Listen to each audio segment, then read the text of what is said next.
I can digitally erase you like George Lucas.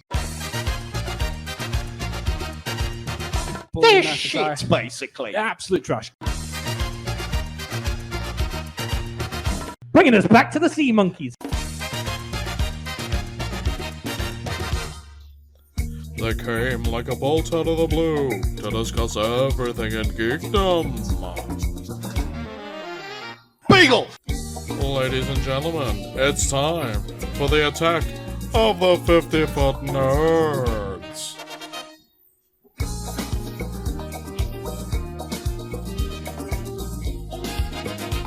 Ladies and gentlemen of Geek Review Warrington, welcome to the live recording of the attack of the 50-foot nerds. Make some noise! Woo! Thank you. My name is Mike Bell, and welcome to the Attack of the 50-Foot Nerds podcast. This is episode number 78. Can you believe it? That's a lot. No, I fucking can't. No, okay, then fine. No. But that's a lot of numbers. It's a very high number, 78. It's almost 79, which is almost 9,000. But 12 yeah. So we are now on our regular time slot of the first Saturday of every month. Wow. So that means we did one the last Sunday in June, and then the first Saturday in August. So will the regular time spot always be 15 minutes late? Ask Amara. Yeah. I can't answer that. But yeah, so what happened in July, I hear you cry? What happened in July? Yes, so anyone who was paying attention to our socials know that we decided to fill the gap with the Attack of the 50-Foot Nerds very first 50-foot throwdown game show episode. And if you don't know the outcome of it, then go and check it out. It is on the podcast feed, and you can see video versions. And it was a massive fix. It was a fucking It was fix. not a fix. I thought you said you aren't a sore loser. Well, just want to shut up until I intro, yeah, because I'm trying to do a preamble to the show here. But yeah, it is up on the Facebook and it is on the YouTube. So go and check that out now, because it did feature some favorite faces of the show, some familiars, and we're going to introduce you to them right now. So first of all, I'm going to start on my left-hand side. Oh, that's you. Yeah. Now you can talk. Okay. So this is where you say your name. 78 episodes. Yeah. Riz Mistress Steve. No, it's Mara. Okay, and further to the left. Dog. Yeah, nice. See how easy that was? It was because you said on my left and immediately started pointing right before you corrected. No, I didn't. You did. You went on this. I didn't. Shut up. And over to my right. Patreons will know. Well, that's camera right. So, hello, you can call me Gordon. Okay, Gordon. Nice to see you again. Do you want to get your every month? Every month you get texts from 1993. Will you pack it in? Okay, so Gordon is also known as Paul. Yeah, and there is a reason that I'm called Gordon this month. Well, Paul, why don't you tell us that reason? Well, and introduce this strange face. We're going to get to what we've been up to shortly, but we've got somebody else with us this month. Oh, and it's all his fault. So is it Flash? Yes, it's my fault. I'm Mark. How's it going, everyone? It's everyone. It's Mark. Hey, welcome. Who the fuck are you? We'll find out in just a second, because we need to discuss what the hell we've been up to since the last time we were here. And again, if you've been following us, you'll know that we've been very fucking busy. So first of all, Paul and I didn't decide. We got asked to spend the day at Aintree TV and Film and Comic Con. Yeah, which some of you did follow quite nicely. Yes. While we were live streaming all over your face, neck, and chest. I've always wanted to get away with saying that. Yeah. I couldn't get away with saying that at Aintree Con. Yeah, I can get away with saying it here. We had to be PG the at Aintree. But yeah, so we had a lot of fun. We had some interesting times with Kevin and Perry. We got to hang around. I'm about to do it. We had little interviews with Clemso. We had a couple of walkies. George Coppen. Yeah, well, I was going to get to him in just a moment. Yeah, Big Spence as well. Big Spencer Wilding. Darth fucking Vader. Yeah, we interviewed Darth Vader. We had Ross. Ross Ambling. And Matt Tyler. Matt Tyler. Who I'm one of the people that actually watched it. Yes, you did. You know, I mean, I was there watching it. Amara, I know you couldn't make it because you were working and stuff, but I didn't get fucking asked. Well, she did jump into the stream at one point. I jumped in there. But yes, we did that, and as you say, we did interview George Coppen there, who's been in the news recently. Yes, I didn't actually put it into the news section, but if you've seen any articles recently about a dwarf actor complaining that Hugh Grant is playing an Oompa Loompa in the new Willy Wonka movie, that's George. Yeah. And he's such a nice guy, and I agree with everything that he's saying. Yeah. Yep. So that's, and then after that, we did the throwdown, which was last week here. Yeah. So it's very strange being here 2 weeks in a row, but I like it. I'd be here every week if I could. I'm not going to lie to you. I'd let you. Otherwise, what else have I been up to? Not too much. Been just mainly watching TV shows and stuff. I did get to watch. Has anyone seen Jury Duty on Amazon? No. Okay, so Jury Duty is very much in the vein of the Joe Schmo show, which is it's a courtroom trial, and everyone there is an actor except for one guy who believes it all to be completely 100% God, real. tell me it's the judge. That'd be amazing. It's not the judge. It is one of the guys on the jury. And a lot of weird and wonderful stuff happens during the course of the trial. And basically, he is on trial to see if he is a nice person. There just happens to be a case going on around that. And whilst he's going through that, the actor James Marsden from Sonic the Hedgehog, X-Men, he's there playing himself as a Hollywood douchebag, just to try and sell it, make it a bit more real. And then, so there's other stuff going on, such as one of the jury members is trying to cop off with another one, but he's too infatuated with his girlfriend, but then finds out one night that his girlfriend cheated on him. So he gets dumped, and they end up having sex the next day. But he wants to remain a virgin until marriage. So she talks him into doing what's called soaking. I was about to ask if they soaked. So if you're not aware of what soaking is, basically she talks him Very into... popular with the Mormons. Yes, yeah. So she talks him into entering her, but not actually doing anything else. And then someone else will either jump or shake the bed to make things happen. He's not doing anything. He's just lying there. Things are happening around him. So it was very interesting watching this video of these two people not having sex while James Marsden jumps on the bed next to them. Babe, I don't matter. Yeah, so... Monsters, Inc. Anyone who wasn't at the throwdown, that is a nice reference.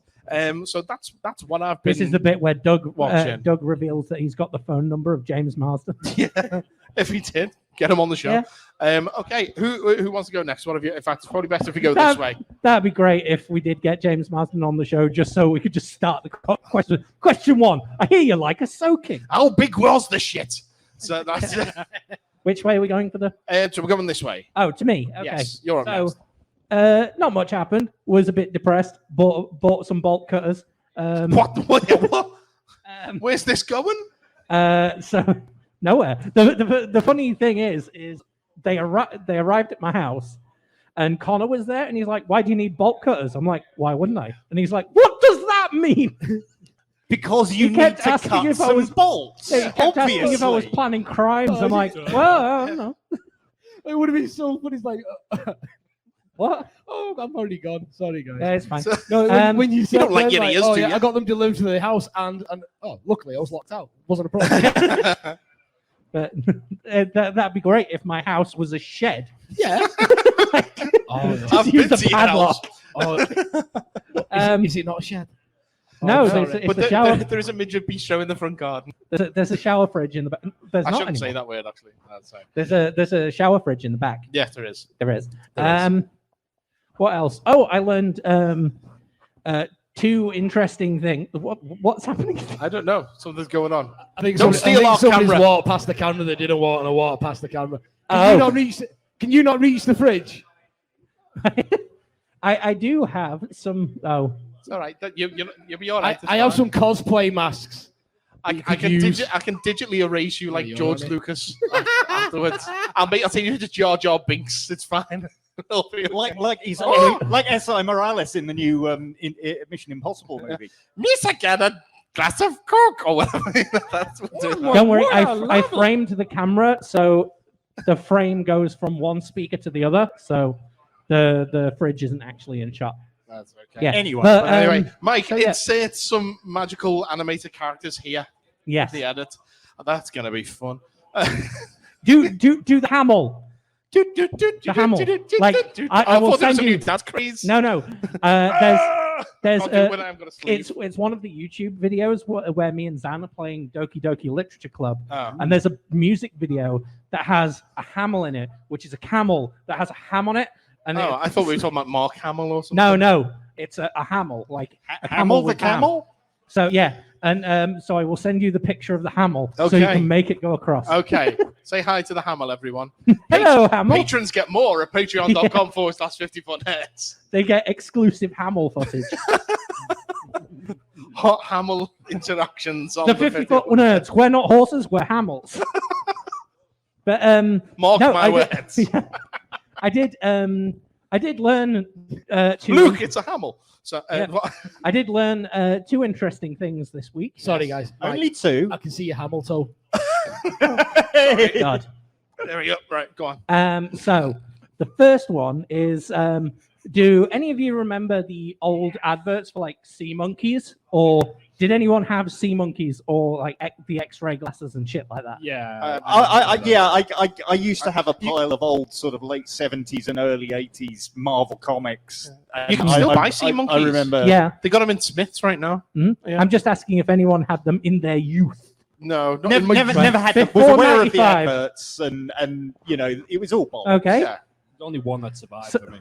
So the thing I learned was, you know, the guy who invented them, right? Do you know what he did with the money? They What don't he know, did, no. yeah, what he did was invest it in Aryan Nation. I was about to say he's a Nazi. Yes, Oh, he's why- a Nazi. Why didn't I see this coming? Okay. The other thing I learned, right, was in this hasn't anything to do with Nazis, by the way. Oh, this thank one. God. Okay. Is it so- to do with capitalism by any chance? No, it's to do with space. Oh, okay. Yeah. So the originally, like you know, Sesame Street, right? I am aware. Yeah. So Sesame Street were doing this whole thing to try and get kids interested in space and things. And they were talking with NASA, and there was a whole like week where they were doing knowledge about space and all that sort of stuff Yeah. to get the kids interested, right? Brought to you by the letter space. Yes. Yes.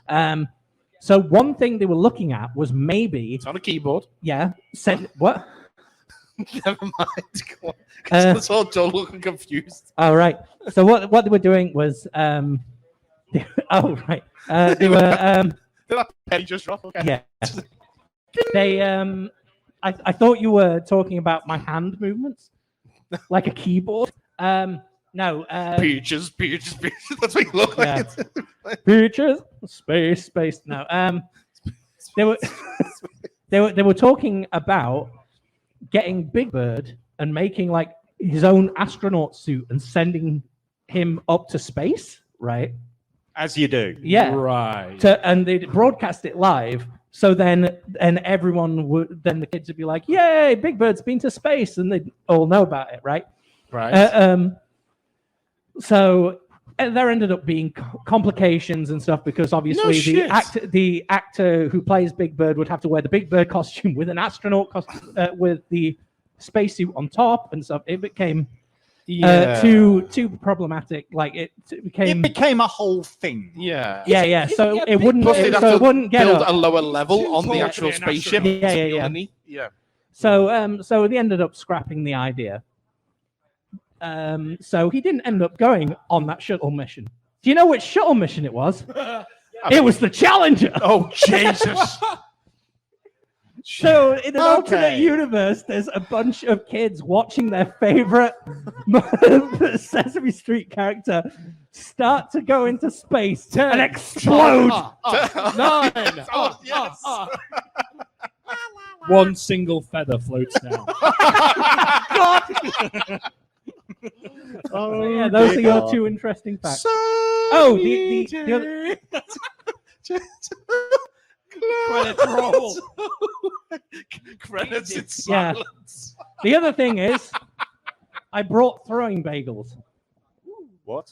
Throwing Okay. bagels. Throwing So- bagels. Yes, Are so they, at some are they in point- any way different to normal bagels? Let's Yes, find because out. because at random points in the show, the audio won't get, but you'll be able to see on Patreon. I'm going to throw these Okay. around. Anyway. Anyway, Doug, what have you been up to? I put hard work into these shows, curating curating a bunch of news and things for us to talk. And Amara's just like, bagels! Can we put the onomatopoeia of bagel up when you throw them? Yes. That'd be amazing. Yes. Like a Batman. like the Old chum. like the bit in Spider-Verse. Biff, Pam, bagel. Oh fuck! I better not hit anyone with it, otherwise they'll become my nemesis. Yeah. Spoilers. Health and safety. Health and safety. Health and safety. No. Like I got this game from Behind the Bastards. Just be glad I didn't bring the other part of the game, which is a machete. Yeah, bricks. the game. Bricks and bagels. It's a machete. The game. Our audience members back now. Yeah. Doug, Anyway. what have you been up to, mate? I run a geek retreat, so that's all I do. I run Geek Retreat Warrington, and I'm here all the time. And the kids are off school, and we have had a ball. It's been great. Yeah, what is it like when the schools are not on and therefore they have nowhere else to go but here? And you have infinite access to children. Obviously it's good in terms of, Didn't we you'll cover make more money. Revenue, but- yeah, revenue. Revenue. Just revenue. Revenue. Yeah, it's but, great. It's great. No Didn't we- buts, no buts, just revenue. Didn't we? Yeah, we talk about it's- what he does on a Saturday. It's really good. He does a tumble. Everybody, what? Does a tumble. No, it's been great. So we've had a lot of new faces in here recently as well, which is always lovely. So that means that we are getting out there. Because this time last year we'd only been open a They couple of can't months. find the that's old true. ones. Yeah, so now we've found our feet and stuff. Yeah, it's been good. It's been nice. And yeah, we did a pre-release last Saturday. Goosh.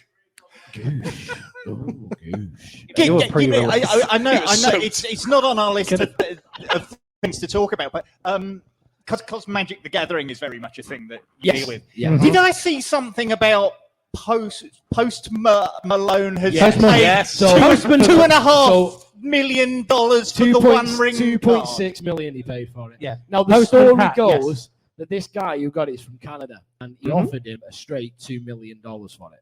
And apparently, this guy, because he's in Canada and the tax and everything, conversion rates, he was going to pay he was going to lose 600,000 of it. And apparently, Post Malone said, "Right, okay, then I'll pay 2.6 for it." Yeah. And if you've seen the video for it, it's adorable. I mean, if you've got see the this, That's pretty cool. you see this bloke hand it to him. He looks at it, calm as fuck, and just goes, "I'll take it." Yeah. And this guy just starts crying, and he's just so happy. He just changed that dude's life. Wow. Don't get me wrong. I'm I waiting. wish for- I'd have pulled it because like I'd have when, had him in here playing fucking Magic.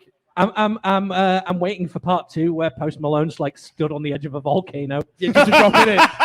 Yeah, and then there's Lil Captain Uzi. Agent Smith. Like, Then there's- you must throw it in. And then, yeah, So I like, was like little no. little Uzi Bert stood behind him going, "Throw it in."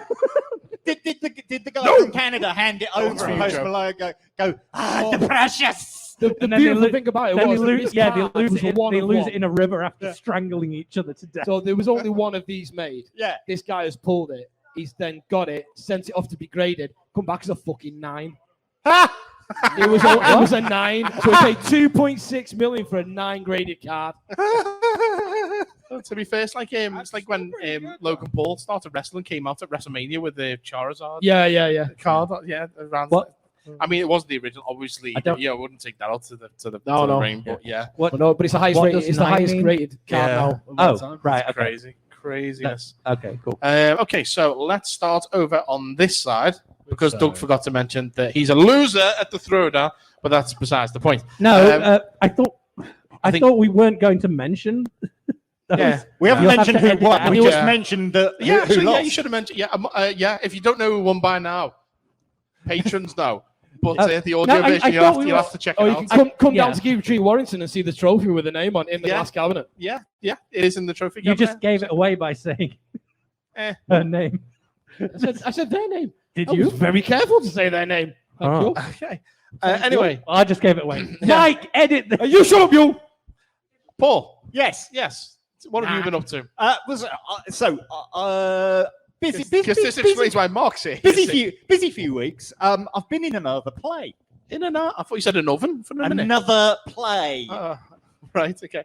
Been in an oven play. Yes. Paul was in Hansel and Gretel. He- Which is I was one of the reasons Mark's here. I was going to make a darker joke. Mark and I know each other writer. from the play I did earlier in the year, production of Terry Pratchett's Weird Sisters. Mark was lucky he didn't have to crawl around the stage for half the play on his knees. Didn't have like to. I did. Didn't have to. Didn't have to, but did anyway. I misheard. Yeah. No, you didn't. Yeah, he played Duke Felmet, the Mad Duke, and just basically got to. Oh, it's so much fun playing the villain. Yeah, yeah. Oh, well, no, Yeah. I'm telling you. And a few weeks back, I get a message off him basically saying, "Are you free on these dates?" And it's like, "Yes." Why? And it's like, well, I've been asked to put together this one-act comedy play, and I want you in it. And it's like, oh, okay, yeah, I'm up for that. We've got 3 weeks to learn a one-act play. Yeah, it's Great fun. Come back to you when you can do it in 8 hours, Paul. Yeah. Unfortunately, I don't have the ability that my son Joshua has for learning lines that quickly. So that was you learned them that quickly when you have to. No, I had to, and I still didn't manage it. That was The, it. the ironic thing is, Well, the we cheated. You know, basically, we ended up having to play. There's bits of the play when I literally have the script in my hand. I've done that before. Which Yeah. is supposed to happen. Well, yeah, and so like in the first scene, I'm doing this presentation, so I wrote bits of the script onto cheat cards, as if I was. You know, these are my notes for my presentation. When we're doing Cabaret Man, I used to forget the order the characters entered the You scene. wrote the fucking play. You know. don't have an excuse. I know, but when you have to introduce like 8 characters and you have to try and remember which order they enter, that's why I wrote cue cards up. But it works for the character because he's saying this person, now this person. Now that he's doing it as an introduction, so I got away with it. Yeah, and then in the second half of the play, we're rehearsing a play within a play, and so we've got a script in hand, and that meant I could get away with most of it up until a particular point, and it's page 20. It's the most stressful 30 seconds of my life on page 22 of this fucking script. I will always remember it's page 22. 22. Yeah, I literally tell the other character, right, we're going to throw away the scripts, and I take the scripts and we throw them away, and we're going to improvise. And I have to then try and remember exactly what we're supposed to be doing for the rest of that page. That was one of my favorite parts in rehearsal as well, where he went, let's just ditch the script. Oh shit! And you pick it back up. But so it was called Lockdown in Little Grimley. There's a series of. I mean, do you want to explain about this? Because you've not really done anything yet, and you directed, so. Explain the Little Grimley. True, but there's other stuff you've probably done in the gap. I'll at least explain Little Grimley for those who are listening. Little Grimley. Grimly. It's a series of plays based on a small theatrical society, not really known. They're like 4 people. They're in that shit, society. basically. Absolute trash. They're like the ones in Hot Fuzz where they.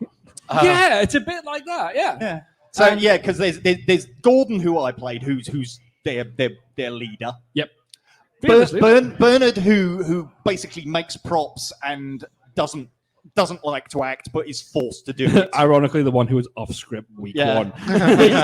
There's Joyce, who who is rubbish, but has a really great ability to remember facts about mammalian penis lengths. Yes. Oh, of course. That comes up in our script. Did you say mammalian? Did you say mammalian or an alien? Mammalian. Mammalian penis lengths come up in the script. Yes. Let's just leave that there. And then Mammalian penis length is the name of my new grindcore band. Mammalian penis length may be the name of this episode. And then the fourth member of the team, We just need to and you can repeat imagine what's going on in my head every time this name comes up. It's B.A. Baracus, fool! No, it's Margaret! Oh, God. So every time So there's 3 of you the and a name is salmon. mentioned, that's what's going on in my head. So Margaret! there's 3 of you and a salmon. Solving crimes on a tugboat. Yes. Yes. And It's an unusual play, I'll be honest. but yeah, they At the end of every play, the boat explodes.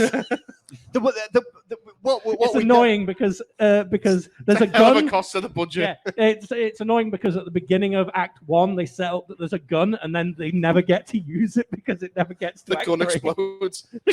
Dredger, turn off the dark. I love the fact that Paul kind of gave me the floor earlier. Like, yeah, you explain it, and then swooped on in and finished. Have you listened to this show before? You've listened to enough episodes. Of Wait this until the Doctor Who section. I thought I was mouthy, but this guy. We did. So we did Lockdown in Little Grimley, Right. Yeah, which the is. first to last one. It was the last one when we started. But I think and they've then done a another brand one new since. one has only recently come out as well. Yeah. So and the idea is that it's set during lockdown, and they're trying to work out how they're going to put on a play. Great joke and about come stealing back. toilet paper. Oh yeah. Oh yeah. It was very, very funny.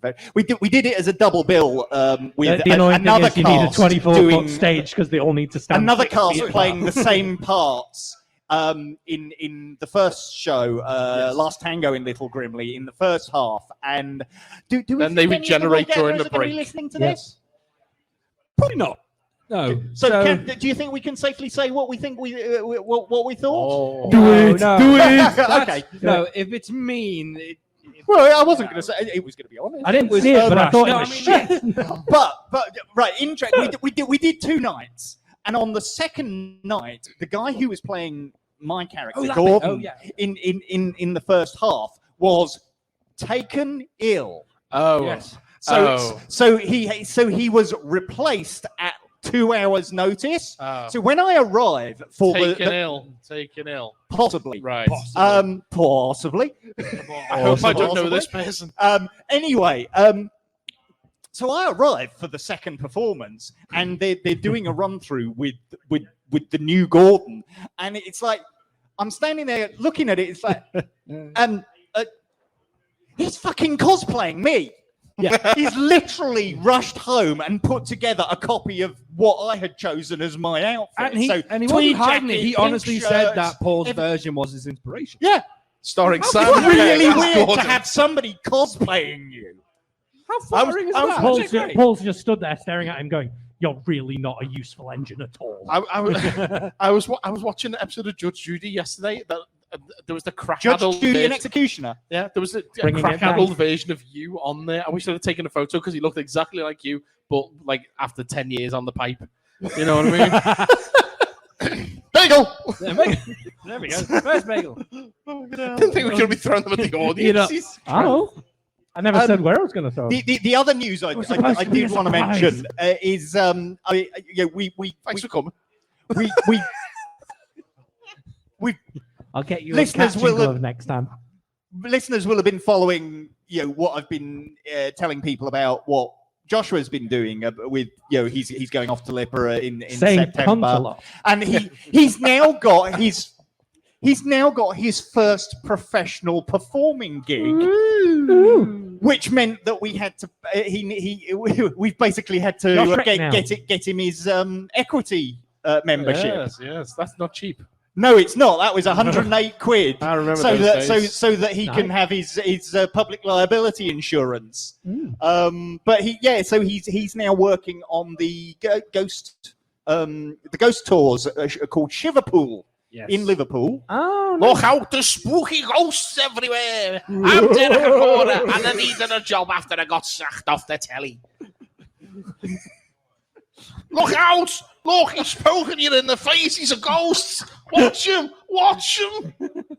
You can't see him. He's a ghost. Derek Acora, the happy medium, at least when he got paid. Well, yeah. So if anybody is interested, look up Shiverpool on Tinternet. They're on all the social medias, and Joshua is now one of their tour guiding people. It means he's literally been spending the last 2 weeks learning scripts, as I mentioned before, far faster than I'm capable of. Best part about that, I will have to mention with Shiverpool, is I work for the Hope Street Theatre as a front house manager from time to time, and they do go past me every time. That's So I literally may where see him on the route. Yeah, you That's will where do. my play was just on in May. I say my play. I wrote it, but everyone else did it. Oh, Murder at Cadbury Manor. Oh, I didn't like that one. No, yeah. But yeah. It's great, isn't it? Small world, man. Small world. Yeah. So that what have Already you been preparing. up to? What have I been up to? Yeah, what have you been up to, Mark? Because we As a not unfamiliar face, that's a lot of stories. Okay. Well, we did Little Grimly together. I've been listening to the podcast. Yeah. Hey, someone else. We went for the cast meal. Yes, we did. And Actually, that was interesting. That's where they eat the cast. we ended up in a club. We Yeah. ended up in a club, and this guy tore up the dance floor like no one else. I've seen he him was throwing dance. shapes like geometry. That guy, No, like this. It's either it's that or a pogo. Throwing That's shapes Paul's like dance moves. geometry. That's a good one. Come on. Yeah, I'm proud of It was a really obtuse reference. It was Any the wrong any kind of plugs music for the for future, pogo. Mark? Huh? Any plugs for the future? Yes, actually. There there's you a go. couple of 5 amp, future. 3.5. I am That's going to all. be on at the Little Theatre in Birkenhead in a production of Bathory the Killer Countess. Oh, lovely. It's That gives it's a me horror. very bad flashbacks. I hear that's usually on in Bath. I hear that ones are usually on in Bath. Yes. Yes. Come on. Yeah. Well, yeah. My geometry Violet. joke can be criticised. Violet. So can I you, can't. pal. I've been doing this for 10 years, mate. I'm running loads of jokes now. No, it happens after the bottle just goes dry, doesn't it? No, that's coming up pretty soon. Also, I do a lot of crafts and art pieces and stuff like that. And in fact, Is one I made earlier. in fact, today, Oh my god, I was right. yep, I got a gift for y'all. Oh. Is it more See? throwing bagels? Please tell me it's more throwing I bagels. brought somebody along No. and he brought presents. Oh, That's my all days. you, Chico. That's all Oh, you. my days. Meanwhile, Derek Akora's like, I'm there's now- a present among us. Right, Hey. these are prototypes. Okay. Why are you so quiet? blockheads? I call them. Okay. And I was trying to make prototypes, and I tried to get a bit of inspiration. Hold it closer to his face, Paul. Bit of inspiration for it, and you guys with the inspiration. Ooh. So, Oh, my days. Oh, wow. Okay, that's Oh, my God. pretty cool. Oh, my God. Thank you so much. Awesome. That's amazing. Oh, cool. how hard it was to do an ombre effect. That's Sorry. amazing. It's Like, I changed it all. sure. Oh, my God. It's me. Oh, wow. That's Thank going you in the so cupboard. much, ladies and gentlemen. Give it up for Mark. These are fantastic. Woo! It's me, but a bit rounder. I like the fact that I like, asked Paul for some images for inspiration, especially at Doug, because I don't really see you much. So, Did you go? Did you get it from my I was using OnlyFans? through photos and so on. Oh. I'm a sub. that's why if you lift brilliant. up this Thank you flat so much. Yeah, and they may not be perfect. I was going by images alone, but now that I've met you folks, it's actually going to be. Oh, no, that's But yeah, spot on. I've actually Thank got you. templates and they're actually going to be a lot better in future. But yeah, you are the first to witness my blockheads. Thank you. And I Awesome. appreciate the 50 Blockhead. foot it's orange. Yeah. And the Geek Retreat purple. Yes, exactly. Yes. Oh, thank you. Oh, Awesome. that's brilliant. Thank you so Yeah. much. And yes, they are. Yeah. Oh my God. That's fantastic. If you want to see them, then check them out on patreon.com. And yeah, Oh, we got to give do all- photos. You have to We'll put give, photos yeah, on yeah, there. we'll do photos. We- If you want to yeah, see we our shall- reactions to receiving them, check it out on Patreon, of course. We shall pose with our block. Yes. Oh Yeah. my God, that's fantastic. I'm trying to think of doing a version of them where you can open the head and store stuff in it because they're hollow. So It's- Hit me with your rhythm stick. Hit me. Hit me. no, surely it's, surely it's more accurate to go. Hit me. All right, stop. Collaborate. And Oh Yeah, my but God! they- Oh my they- God! I'm getting ideas for the YouTube video. Blockheads. So, yeah. Oh right. Yeah. that's why I went with the Ian Jury. That's amazing. In future, I will make it digital. I'll call them in digitally because some of the effects were hard to do. So It's fantastic. less pens, more templates and stuff that I Oh, print that's off very and make fun. them Thank you. really. That's brilliant. I knew something was coming, but he wouldn't tell me what it Ooh, was. yeah. So, Yeah. goosh. Yeah, but I was like, so tell me, did you ask for a reference image and stuff like that? What, did you manage to get that done? And I said, yeah, it's in this bag. You just need to wait and see. That's fantastic. Yeah. I feel like it's going to be a step down now going into the news, but we've got to do that because it's the show. Yes, and we do. We do the news section, and we start the news section by playing the news section sounder. You want news? We got news. It's time for the 50-foot news. Okay. That's how I love. I still never get old of that. I wasn't sure if you did the actions because I didn't realize that was the thing. Well, you say what? If you're going to talk to I think it was more like Tourette style. I don't think we could actually stop. No, I said. I just really because I saw you all do the actions, and then I turned around and Doug's grinning at me. If we're doing so the actions, if we're going to do the actions, let's all do the actions properly. Ready? Yeah. You want news? We got news. It's time for the 50-foot news. There we go. Okay. Just better. Yeah, that was cool. Bagel. No. We're not normal, are we? Huh? Yes. So there is strikes going on continuous. We talked previously about the Writers Guild of America being on strike. Now the Screen Actors Guild are also on strike, which means that Hollywood is pretty much at a standstill, which means that news is pretty much at a fucking standstill. But we still got a little bit of news, so let's crack on. So after our last show, literally days after our last show, the Geek World decided to just go, here's some stuff to talk about for now.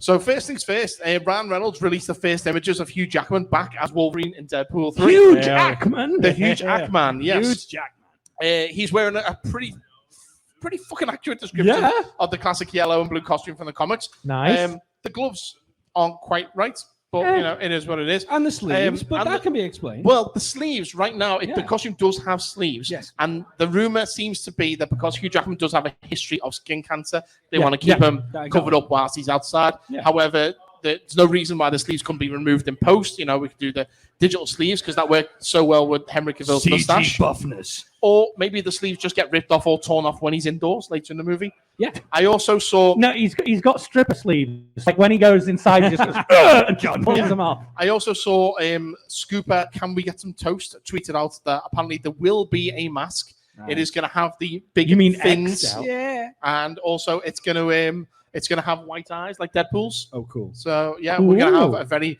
very accurate... very accurate Wolverine. I love the fact that even on the knuckles, it's got that little metal bit with the ridges. For the claws. Yeah, that's perfect. Awesome. So it's going to be interesting. I do think it's really cool as well, though, that they're actually thinking about the health and stuff of their actors as well. What with the fact that they're like, you have a history of skin cancer. Rather than going, you're an actor, you can deal with it. They're like, okay, well, we'll do all this extra prep just to keep you safe. Yeah, safety first these days, especially. And especially if you want them back. I mean, well, the photos that came out were of Wolverine and Deadpool fighting. Sorry, I thought I just heard someone go Ultra Instinct. Oh, maybe. Wolverine and Deadpool were having a fight, which is obviously to be expected. It's a superhero movie. The superheroes have to have a fight first before they come together. But it seems that they are fighting in the void from Loki, where things from pruned universes go, because there was a giant 20th Century Fox ruined statue, which basically means that Deadpool is going to kill. It'll be the opening credits. It'll be the cool thing that they're going to do with the opening credits. They just fight through. The void. Like exactly what it did. Like they did the James Bond bit last time, and they did like the slow motion in the first one. This is going to be the big. I kind of love them to do if they were going to do something like that. Would be, do you remember in Doctor Strange, Multiverse Madness, where Strange and America Chavez are going through the universes? Imagine if Deadpool and Wolverine were tumbling through universes fighting. So we got to see the Deadpool universe, we got to see the X-Men universe, we got to see I don't know, say Marvel Zombies. The Marvel, maybe. I was going to say maybe the Eric. I know it's Universal, but the Eric Banner Hulk universe. Yeah. When you mentioned that, through. I actually had like an alternate version of Doctor Strange and America Chavez, that whole scene where they're going through all the universes. Yeah. And then in the background, Deadpool and Wolverine are fighting, but then Deadpool turns to the camera and goes, "Hey guys," and then you keep going through. Yeah. Or imagine that Wolverine and Deadpool having a fight and no one suddenly turn around. Doctor Strange just bamps through for a minute. That'd be amazing. The fuck was and just crack on. The one that I think would be funny is if like they skip through a universe where like it looks like it's just a blank universe where it's just sky. But if you look carefully, like at the bottom, like all that you can hear is like bricks and like little things going, like as they've just tumbled through the Lego world and they've just kicked over a bunch of buildings. Oh my god! It'd be like Godzilla had gone through. Yeah. And then they disappear again. I would like to see it would be if I've just gone right on me. Oh yeah. So remember at the end of Deadpool 2 where Deadpool is using the time device and he goes and kills Ryan Reynolds before he do Green Lantern. Imagine if let's say if we're doing that. Ryan Reynolds' funeral. No. Well, maybe I was going to say maybe if Wolverine and Deadpool are fighting, they tumble through, and it's. Do you remember when they first announced that they were doing Deadpool 3, and it's Jackman and Reynolds sitting on the couch talking to the camera? Imagine if they fight through the background of that. The pair of them are just like. Because if Reynolds can be a real life person to Deadpool, then there's no reason why Hugh Jackman can't be a real life person. It would be. It'd have to be a different universe than the Green Lantern. They make enough references to Hugh Jackman in the first two movies. Sexiest man. In that parallel universe, I'd hope that in that universe where Deadpool kills Ryan Reynolds, never even did Green Lantern, in that universe where Ryan Reynolds does not exist, it's where Gwenpool is from. Yes. That's what I'm thinking. That will be really good. And unfortunately, somebody else has to buy Wrexham Football Club. Yes. Yeah. Hugh Jackman bought them. Yeah, that'll work. Or maybe if this is a universe where Ryan Reynolds and Hugh Jackman both exist within that, Fox X-Men universe, I would love that if anytime anyone ran into Logan out of the bar or something, they go, "Joe, you look so much like Hugh Jackman." It's it's so strange. Yeah, I get it all the time. Weird, man. But I'm not Australian, bub. So I know a lot of you guys here are writers and stuff, so they can't do any writing. Is it true that they're not going to be able to do any filming right now? Is it true they're not going to be able to? We covered that, didn't we? Yeah, we said last month. Reynolds can't ad-lib on the set while they're filming. That is worrying to me. It's reshoots to sort that all out. Yeah, that's what they'll do. And plus, don't forget, a lot of time, if Deadpool's got the mask on, you can put anything in there after the fact. You can do it. I'm glad that they did that though, so none of them are fucking scabs. Yes. Like I don't know if any of you saw that on TikTok. Could this be about Green Lantern? Not Green Lantern. Green Arrow by any chance? No. I don't know about Green Arrow. Stephen Amell was at a convention last week. I know that. Stephen Amell was basically just like, I understand why people are striking. I support unions, them striking, but I don't support. Yeah. I don't support striking. I appreciate everything it stands for, but I don't want to do it. Fuck you, you scab. Yeah. No, there was a comedian that got popular got infamous on TikTok because he was like, well, I'll take the jobs. I'll happily be a scab. And fuck you, mate.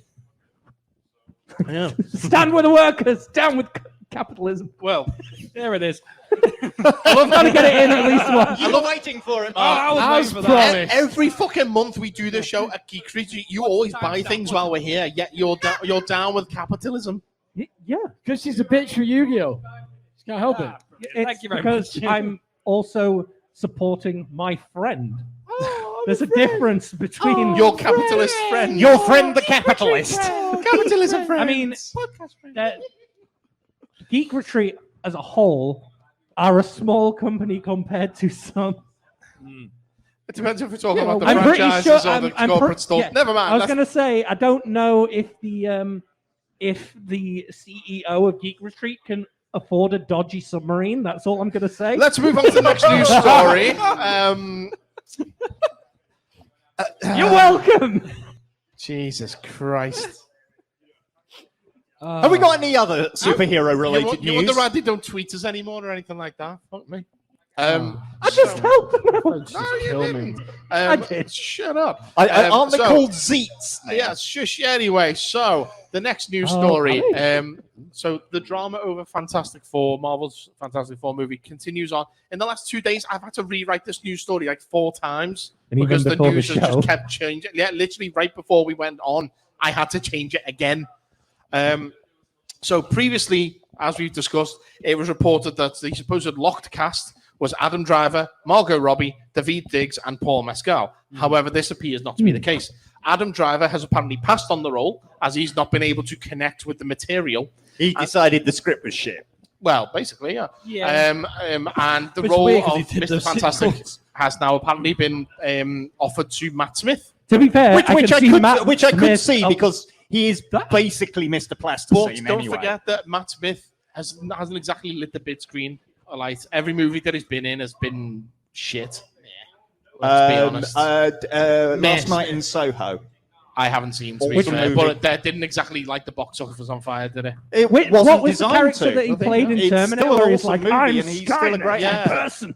Yeah, well, that's what I'm saying. Spoilers. He hasn't exactly been a box office smash, has he? True, but we do know he's a good actor, so in the right hands. In the right hands, yeah, absolutely. Yeah. But yeah, who knows? Apparently, I'll tell you what, I can see him. I can go see him as Mr. Fantastic a lot more than I can see Adam Driver as. Well, I don't know, but apparently Matt Shackman, the director, is adamant that he wants Adam Driver, but he will take Matt Smith. This film's being directed by Shaq. Yes, Shackman. Steel. He also apparently Dev Patel, the actor Dev Patel, is apparently the third choice. That I could be on board with. Well, I think Dev's a vastly underrated actor, and having watched him going from Skins, all Slumdog, and the other stuff he's done since. Is he the one I think he's a vastly underrated actor, and I think he deserves a chance to. Have they got a Doom something. yet?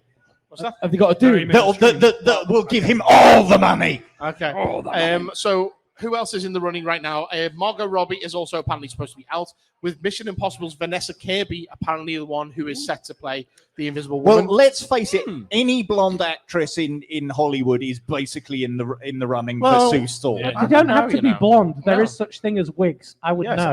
And hair dye. But Yeah. So apparently Sue Storm is apparently the lead character of the movie, with the rest of the family supporting her.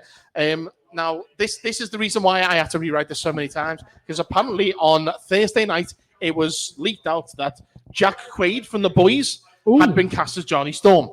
And Star Trek Lower Decks. Yeah, well, yeah, but he's most well known for that, I would say, and also being Dennis Quaid's son. But he tweeted out, "No, this isn't true." And apparently the leaker, the scooper who had suggested this, said, actually, all I saw was JQ written down, and I jumped to conclusions. It seems that the role has John Cusack. I wish. Apparently the role has been offered. Cusack is with a C. It was a joke, wasn't it? It was supposed to be. Then you had to do that bit. The role's apparently been offered to Joseph Quinn, who is Eddie on Stranger Things, which I think is a great choice. I can see that, yeah. Yeah, I totally could. As for The Thing, Marvel haven't settled on anyone right now, but they are said to be looking for a fat white guy. So, I'm in. Maggie, give me a call. You know what I mean? But with the strike still ongoing, who knows? It's still going to be a matter of time. I gotta back my boy Joseph Quinn. I mean, I'm wearing a Hellfire Club T-shirt, so when you came in wearing that, I was just like, well, you're the perfect audience for that news story. Yeah. But there was something else that just come out a little bit earlier, as I did say. There was an actor by the name of Ibon Moss Backrack, or Batrach, I'm not sure how you pronounce it. He has been, apparently, he's up for the role of either Galactus or the Herald of Galactus in this movie. Silver Surfer? No, not Silver Surfer. Apparently, it's supposed to be Terrax. Oh. Which is interesting. Fair enough. Yes. Okay. It's Galactus, the big rumor on that is that it's going to be Antonio Banderas still. And that the movie will take place. Antonio Banderas wearing a purple bucket on his head. Well, just carves a giant G into a planet and leaves. I just see like a beautiful scape of planets in the sky, and then a ginormous Puss in Boots comes through and just starts munching down in boots.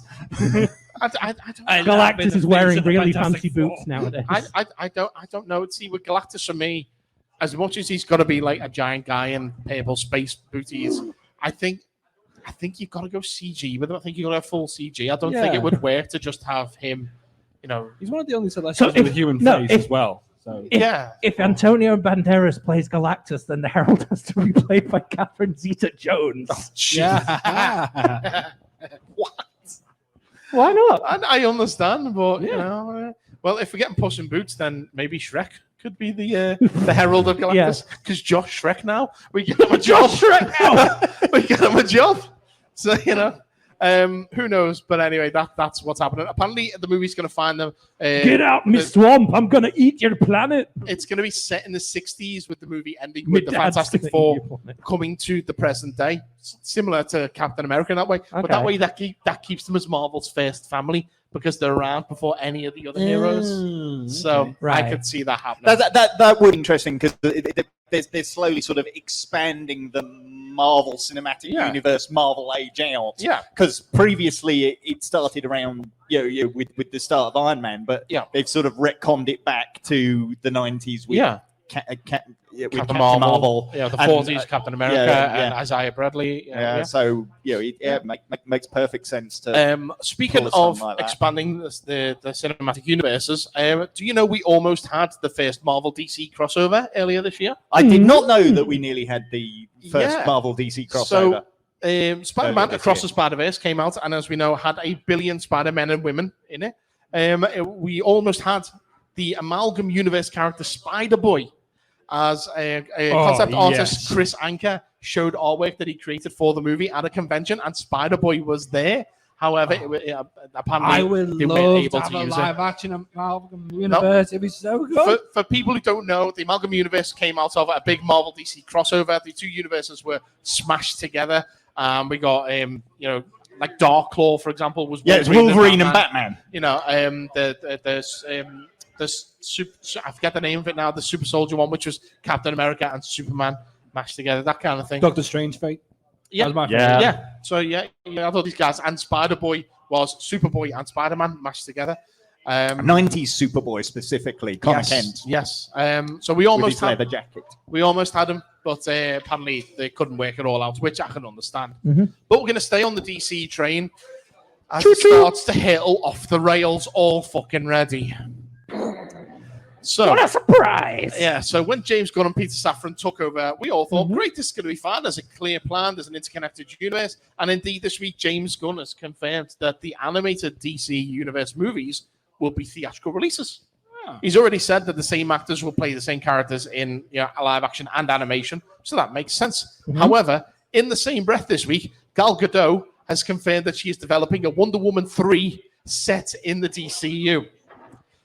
So given the fact that we're supposed to be wiping the slate clean altogether, what the hell is going on? Apparently, The Flash was supposed to reset everything, but apparently Aquaman 2 is still set in the Snyderverse, but Blue Beetle is set in the new universe, whilst also having ties to the Snyderverse. We're going to have the Peacemaker Season 2, which will be tied to the Suicide Squad movie, which is now no longer canon, but John Cena is still Peacemaker. Also, you've got Amanda Waller from those movies is still playing Amanda Waller in the new DCU. It's a fucking show. You had one job, Warner Brothers.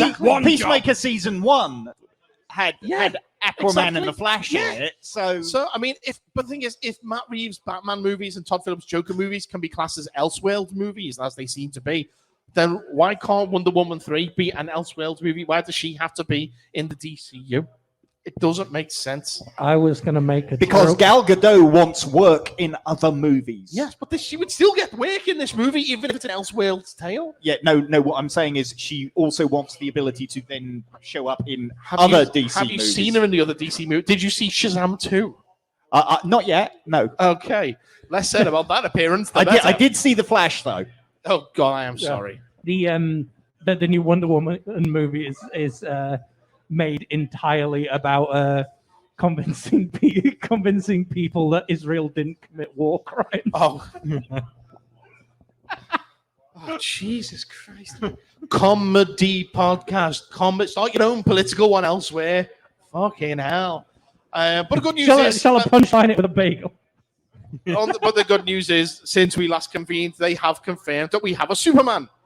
Actor David Corenswet, who is most well known as being an actor in the movie Pale, will be on New Man of Steel, and Rachel Brosnahan from The Marvelous Mrs. Maisel is going to be on New Lois Lane. I thought that's a Rachel Brosnan. I was like, no, Brosnahan. Also joining the cast are Isabella Merced as Hawkgirl, Edie Gathegi as Mr. Terrific, Anthony Carrigan and Metamorpho, and finally Nathan Fillion gets to play Green Lantern. He gets to play the dickhead Green Lantern. But it's Guy Gardner. No, it's not. But it's Guy Gardner. But he's cool.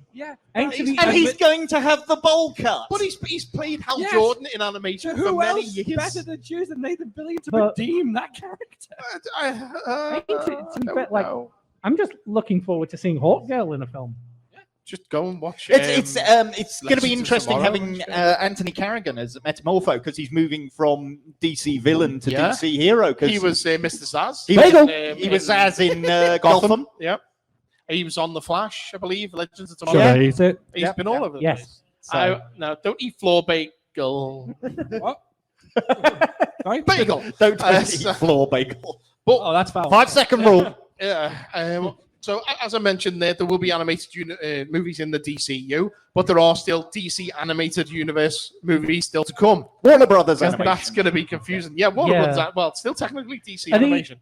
So it was revealed at a panel during San Diego Comic-Con because, yes, kids, San Diego Comic-Con was recently. It's just nothing fucking happened because no one was there. So there's no fucking news. I was going to say pretty much the only thing I saw about it was the fact that Critical Role did a couple of panels. That was about it. The only news, the worthwhile news that came out of it was apparently DC Animation revealed that there are going to be Justice League Crisis on Infinite Earths movies. Apparently there's going to be 3-part movie. And they were going to be getting a full-length animated Watchmen, a 2-part animated Watchmen, which I hope is better than the motion comic version. Yeah, but I genuinely don't see the point of doing an animated version of Watchmen when Why we've got not? a perfectly good movie of it already. No, in but live they action. changed the ending. We'll have the At least right they Yeah, I ending did was this going to time. say, you want the one with the giant squid. I am not averse. Spoilers. I'm not averse to them bringing back the same actors. If Jackie Hill Haley wants to play Rorschach in animation, more than happy, go for it. Rorschach, world's first incel. if your man, oh god, why am I blanking on his name now? Because Hawkman? Which one? What's his name? the guy who played Night Owl in Yeah. If he was, he's in the Insidious movies and the Conjuring movies. I'm not forgetting his name. Anyway, him. If Haley he Joel wants to come back Osment. and play Night Owl, more than happy for that. Malin Akerman, if she wants to come back and play the other one. I'm totally blanking on names Is tonight. Silk Silk Spectre. Yeah. More than happy for that is her name, right? For some reason, in my brain, I keep thinking that character is called Yellow Jacket, which is why I get really confused about the series Yellow Jacket. No, I keep thinking it's Yellow Silk Jacket is Spectre. the villain in Ant-Man. Yeah, it's also a really fucking good TV series about teenage girls who eat each other. It's fantastic. Yeah, I need to. I mean, in more ways than one. Well, yes. Have you seen that show? Yes, I've seen Yes. that. I've watched season 1 and only watched the first of season 2. So You far, need to but see season 2. Yeah, it's a I was good gonna show. say, It's very good. I've heard it's a really It good is a piece good of show. queer Yeah, TV. So I need to watch Okay. it. George Lucas wants attention. He's lost his marmalade. So that was Daniel hello. Craig. That was wasn't it? Daniel. Yeah. I'm George Lucas, and I want. George was the original condiment overlord. Whatever. George Lucas sold Star Wars to Disney back in 2012. For, Can for you believe all the money, give me all the money. Disney. Yeah, $4 billion, please. Can you believe it was that long ago though? 22. And we did a 50-foot bulletin about We it. Do you did. remember? Wow, back 'cause I when remember 50-foot reading- bulletin was a thing. I know. But I remember us reading the quote being like, "I've sold Star Wars. Where's the salt? So a new book has come out called Come out!" A new book has come out called The Star Wars Archives, Episode 1 to 3, 1999 to 2005. And in that book, he has discussed his original plans for the sequel trilogy. Now, these plans, I'm just going to give you a quick, brief glimpse as to what he had in mind. He wanted to show Episodes 7, 8, and 9, including the galaxy in chaos following the collapse of the Empire, with Imperial pockets refusing to give up control in small sectors, and gangsters like the Hutts taking over smaller planets. That's basically what we've got in The Mandalorian. And the old series set in that time. Well, and he was working on that TV show as well, wasn't it? Which would have been written and locked in the book. would have been set in the Star Wars underworld. Yeah. So it was called Star Wars Underworld. Yeah. Let's see what else. Darth Maul would have returned with his female apprentice Darth Talon, who would have become the main antagonist. Well, that's ridiculous. How do you bring back a character who's been chopped? Oh, wait. Yeah. Well, Yeah, they were going insane more spider legs. Even said he was going to give them the robotic legs that he got in the animation. Awesome. So she would have become the main antagonist. We would have had Luke rebuilding the Jedi Order, which would have taken some time because obviously the new Jedis would have only been 2 or 3 years old. So that it would have been Luke basically having a crash for 20 years. And then the series would have ended with Leia establishing the New Republic and bringing order to the galaxy, showing that she was actually the chosen one once and for all. So Star Wars, Disney didn't turn Star Wars woke. George Lucas had already turned it woke. They just bought it off him. The main problem was one of the spin-offs that they had was Luke doing the Jedi training, and they were going to call it Star Crash, but they realized it was too close to Star Trek. If you've seen those episodes of Boba Fett, rather, it's Luke training a baby. That's what we would have had. Boba Crash. Star Wars Episode 7, Return of the Babysitter. Yeah. Oh, also, he missed a trick with the name of the book. Surely you would call it Star Wars Starchives. I didn't do it, so yeah. Don't blame me. I'm just saying he missed a trick. Starchives is a thing in The Flash, the TV series. Starchives Star Labs has Starchives. Starchives is what Tony Stark gets when he gets allergies. Shut up. Let's move on. So Arnold Schwarzenegger was doing a panel recently at the Academy Museum of Motion Pictures. He thought Pictures. it was a nanny. What? I've forgotten. No, it was the cleaner, wasn't it? What? The maid. That was it. We'll get to maids in a minute. Shut up. No, I said when you were saying he did a panel. Oh yeah, so he did a maid. What would that sound like, Mike? Okay, you first, then you. Yeah. I was Meet backstage. fully picturing that, like, they had like a metal panel and he was just going to town on it, and they're like, no, Arnie, get off the panel. Well, should we see what he actually had to say, shall we? Yes. Okay, so he was at this panel, and he was talking about his initial thoughts on how violent Terminator 2 should have been, and he actually wanted to up the kill count in this movie, and he said, The reason... No, that's not right. The reason why it became a big hit was, number one, James Cameron. Jim's a genius writer. He came up with this brilliant idea, even though at the beginning I was suspicious. He said, I want to make a good... he wants to... I saw that again. Wow, Arnie is a really good impressionist. Yeah. That's why he stopped. Remember to edit this bit. Yeah. He said... Don't edit it. He said, He said, I want to make you a good Terminator. And I said, what do you mean a good Terminator? I was killing 68 people in the first one. In the second one, I have to kill like 150. We go up and kill the throats and shoot them with a cannon and run them over with a car. Kill their throats. Cut their throats, whatever. I had to outdo Stallone. I said that my whole mission was being number one at killing amounts of people on screen. He said, Arnold, stop it. You're a very sick guy. I'm going to make sure that in Terminator 2, I'm Kermit the Frog now. You're not going to kill one single person. Yay! And I James Cameron. Why does he sound like Jordan Peterson? And I said, that's the stupidest thing I've ever heard. Why are you a Muppet now? How can this be Terminator 2 without me killing anyone? Can we at least throw a few bodies in there? And I said, I want to see the maids' bodies. Yes.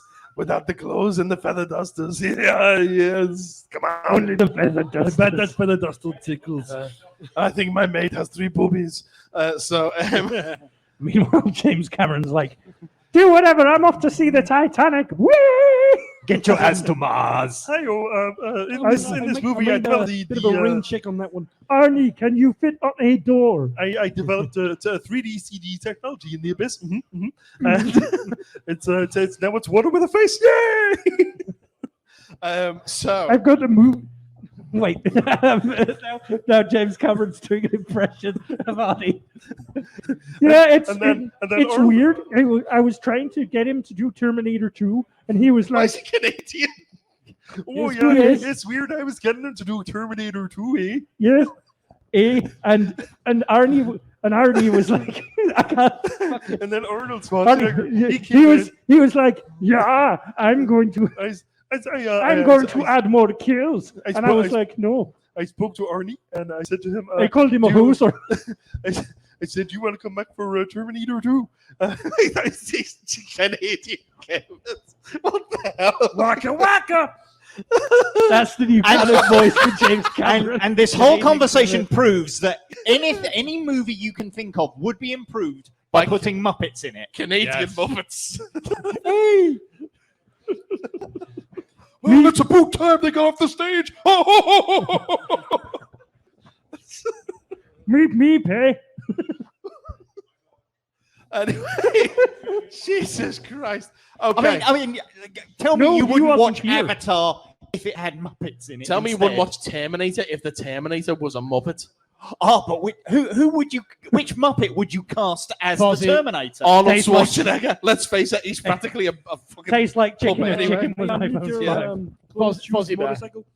Ah, I need your clothes, your boots, and your motorcycle. Ah. Waka waka. I'll be back. He's almost got the voice anyway. Come with me if you want to live. Waka waka. Oh, right. Surely it'd be. So, you replace. Yeah. Who can save Hollywood? What? John Hollywood. Yeah, I was going to. Sorry. Is John Hollywood in trouble? Does he need saving? Yes, I do. I need $17 billion to save the industry. Don't you know everyone's on strike? Ha ha! Pitch me a movie, but don't cross the picket lines. Ha ha! Don't ask me to bake anything. That's my brother Paul. Bagel. So who's Machete. Who's Danny Trejo? What? Who's going to save Hollywood? I know the new Galactus. No, Danny Trejo's to play Galactus. Yes, that's who should be it. Oh, I want that movie. Galactus? No, that's Danny Trejo's Galactus. No, that's just Machete in space, which we've been waiting for ages for. Robert Rodriguez, just saying. You're not going to get it. And the weird thing is, he's still tied to Muppets. Yes, he is. Speaking of, anyway, so who's going to save Hollywood? Not that one, as I say. Well, who would have thought that the biggest movies of 2023 would be Super Mario Brothers and Barbie? And Oppenheimer. And what? And Oppenheimer. No, even that is not even a quarter of the business of Barbie. Has it not? Oh, okay. It's been successful. Yeah. But Barbie is basically, apparently the success of Barbie has wiped out the debt that the Flash created. That's how successful Barbie has been for Warner Brothers. But Hollywood are deciding to cash in on the craze of Barbie, as Lena Dunham has been tasked to bring Polly Pocket to the big screen with actress Lily Collins, daughter of Phil Collins. Hey! I won an Oscar. I won an Oscar for a movie about Tarzan. And my daughter's going to be in Polly Pockets. Don't make the Tarzan joke. You can't make the Tarzan. The Tarzan joke. I didn't. I just said Tarzan. Left it there. I know. I'm just saying. Okay. So Lily Collins, daughter of Phil, is set to star as a young girl who forms a friendship with a pocket-sized woman. So the film is just The Borrowers. Pretty much. Or Indian in the cupboard, but less racist. Yeah. Native American in the cupboard. I don't know. Like, I went to see pictures when I was a kid. Indian in the cupboard. Really? Yeah. It's very racist. I only went to watch that this because I saw Darth Vader in the trailer. I was like, oh, yeah, I'm in. Yeah. It's so weird. Well, anyway, Mattel, riding that Barbie train, have decided they're also going to make movies out of other properties. Cool. Such as Thomas the Tank Engine. Before. Makes sense. I can see that, yeah. Rock'em Sock'em Robots, which was real steel. They've done that before. Magic 8 Ball's going to get a movie, which I could see being like a horror. You know, am I going to die tonight? Oh, it's a certainty, like the Ouija movie. Yeah, and Uno, of all things. Yeah. Oh, no, that Uno, I know. Reverse, flip, take it back. Red, green. That's what the Uno thing is. Have you ever, like, there's that, oh, fuck, I've forgotten the name. That woman on TikTok, there's a lass on TikTok. I don't watch TikTok. I'm not 12. All right. But she does sketches where like the police will be arresting her for something, and then she'll be like, "No," but pulls an Uno reverse card, like, "I'm arresting you," and that's going to be the premise of the whole movie. Like this person finds a magical reverse her life. Yeah. She's in the line at the bar. She goes, "Skip a turn." Yeah, exactly. Yeah. But like played incredibly seriously. Yeah. Like, I'm sorry, but you're dying. Flip. What have you done? Yeah. Oh no! And of course, what the the doctor's inevitable like- sequel is called DOS. Oh, I'm sorry, guys. I'm sorry. You didn't say Uno. Oh!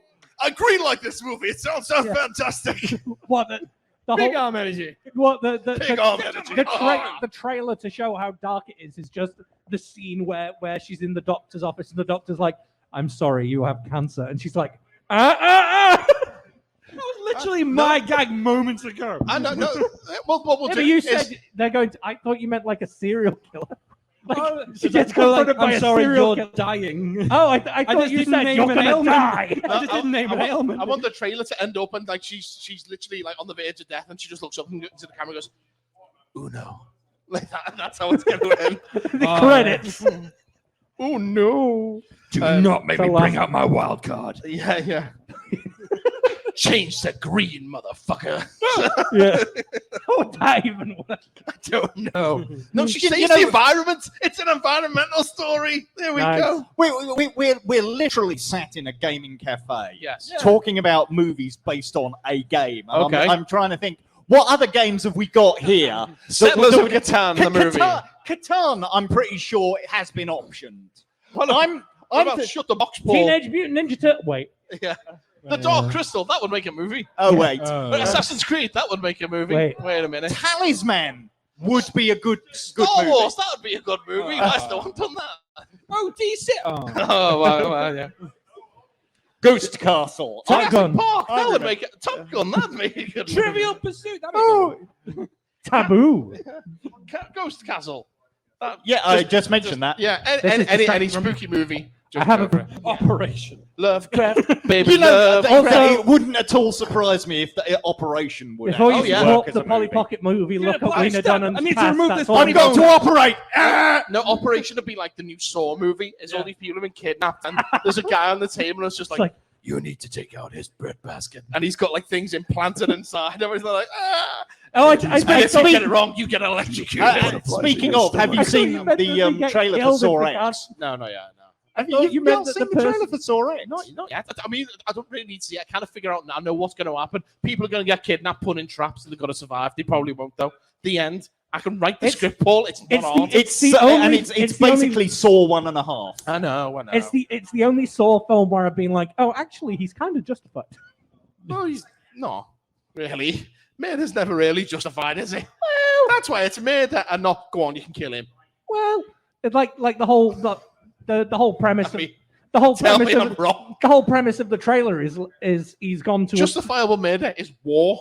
There's a difference. No, war is still not justifiable. Yeah, generally not justifiable. But no, because the trailer's like, hey, come to our Come to Mexico and we'll take we'll get rid of your brain Did anybody watch Secret But Invasion? we won't. Oh, I saw Secret Invasion. I can not happy ruin with it. Disappointed. Yes, I'm not I happy can with ruin it for you. Don't. I've I'm only seen on it. episode 3. Don't. Okay. So it's on. I I don't wanna like watch it that all. episode. No, Spoilers, not it's like very that. disappointing. I don't mind. I want to watch Okay. it. Wow. I It's- watched I just it in as find much it- as yeah. I want to see Sam I haven't Jackson. I'll be right seen back. it, but be back. I just find it a bit suspect when Hollywood's like, "Hey, we've got a show." Yeah, so the whole thing about this show is like, there's this race of people who have been sent away from their home planet from being persecuted, and now they're secretly taking over the world. Yeah. So, by the way, this is going to lead into a film called New World Order. Yeah. I hope you don't read anything Actually, into to be this. fair, it's Yeah, actually that's a leading into bit Captain Marvel. dodgy. It's actually leading into the Marvels, not New World Order. No, but you know what I mean. Yeah, It does sound a bit dodgy. And it's not called New World Order anymore. It's called Brave New World. They changed the title. Yeah, probably because they people realized, were like, oh shit, yeah, like, racism. yeah, no, this basically sounds like white supremacist propaganda. You know what else sounds like white supremacist propaganda?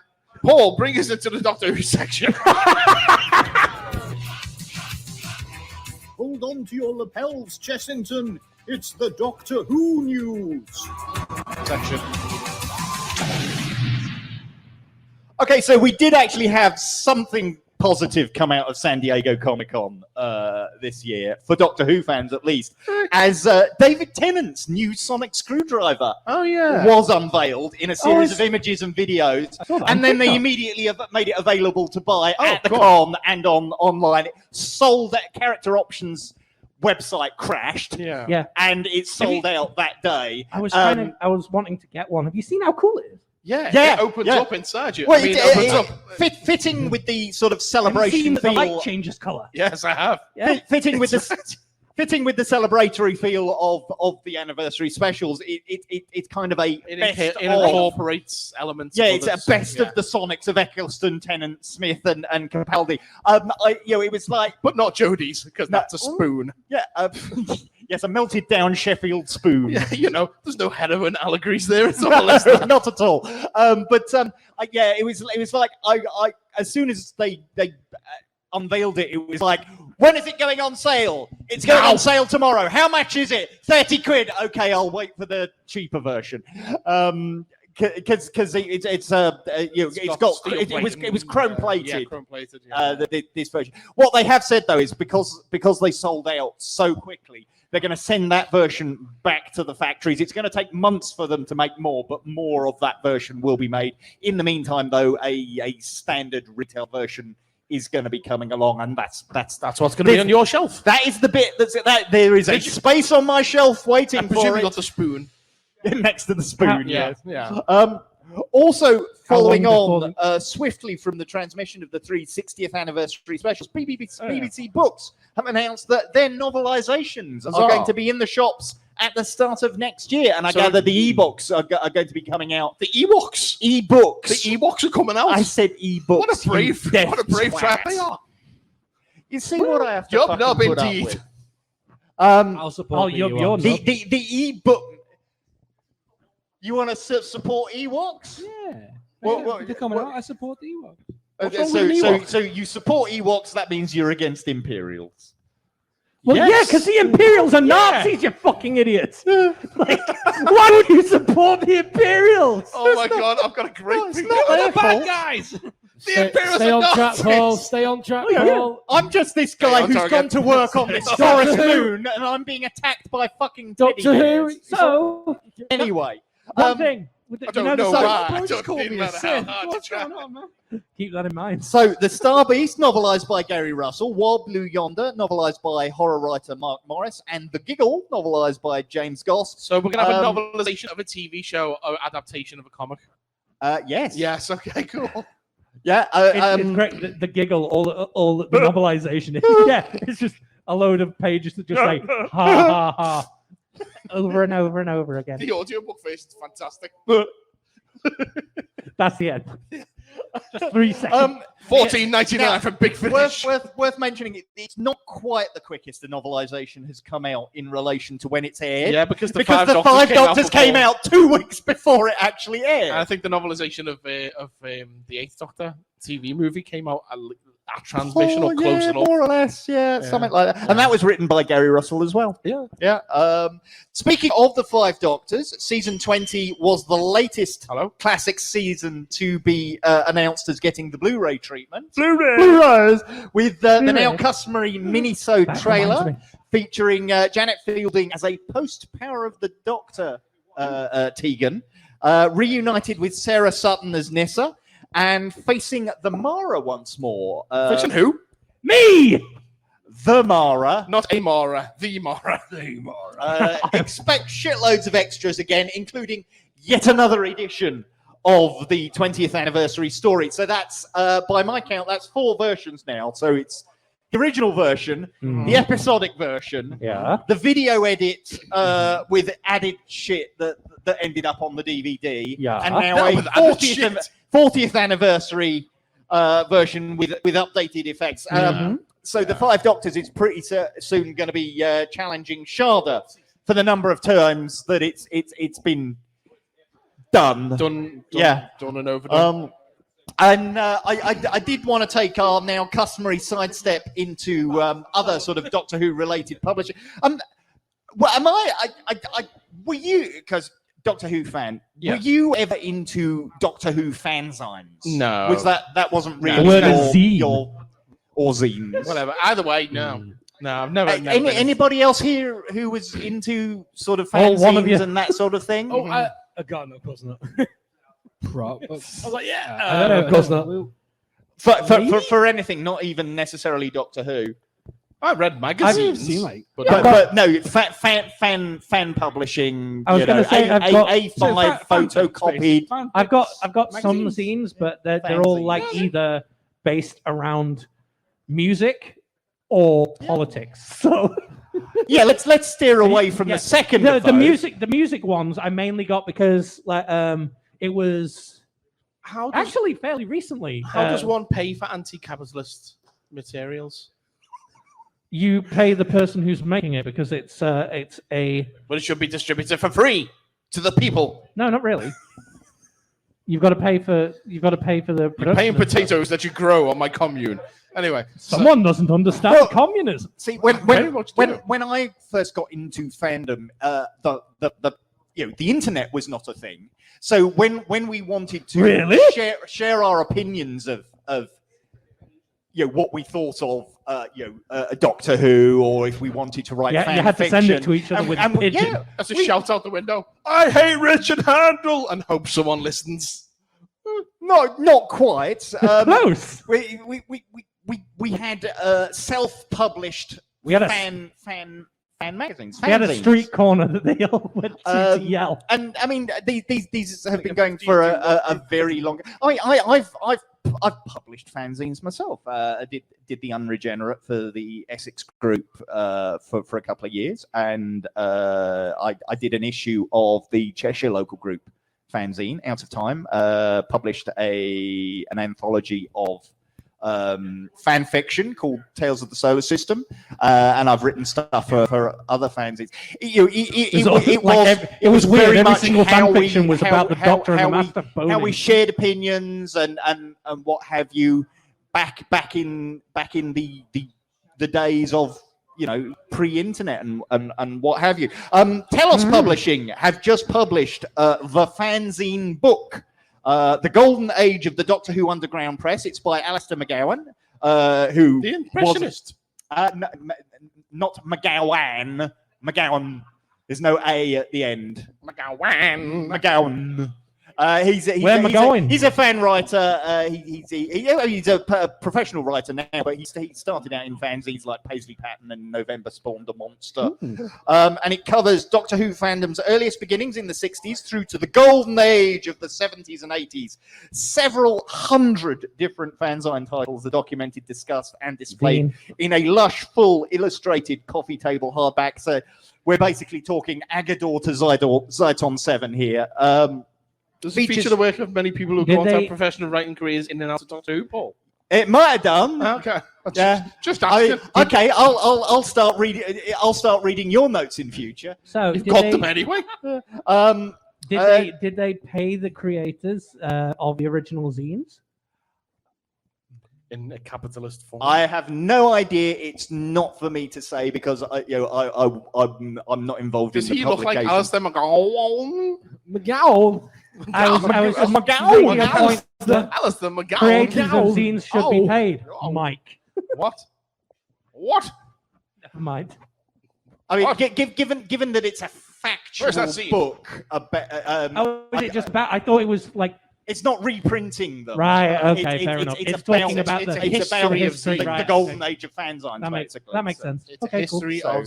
But certainly everybody whose material, like artwork and that, has been credited as much as possible. I know there's some people that they weren't able to work out who actually drew a cover and that sort of thing. Yeah. Okay, cool. But up until just a couple of weeks ago, they were still trying to work out who wrote this. And who drew this, for fuck's sake? Who edited this? And they just didn't know. But Alistair. Good.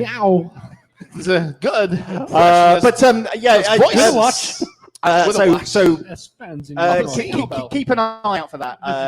Apparently, the first run of the fanzine book has already sold out.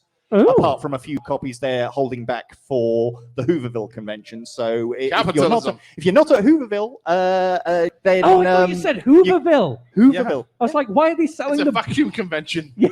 It's like, You can buy it next to the dice. It's the Wasted Doctor Who away convention again that in I'm going to be Hooverville. at next month instead of here. So fuck the lot of you. Nice plug. Bit Doctor- rude, but a nice plug. I'm going to be off interviewing somebody from Doctor Who. So Who's going to be, okay. Paul? Who's going to be? Are you allowed to say?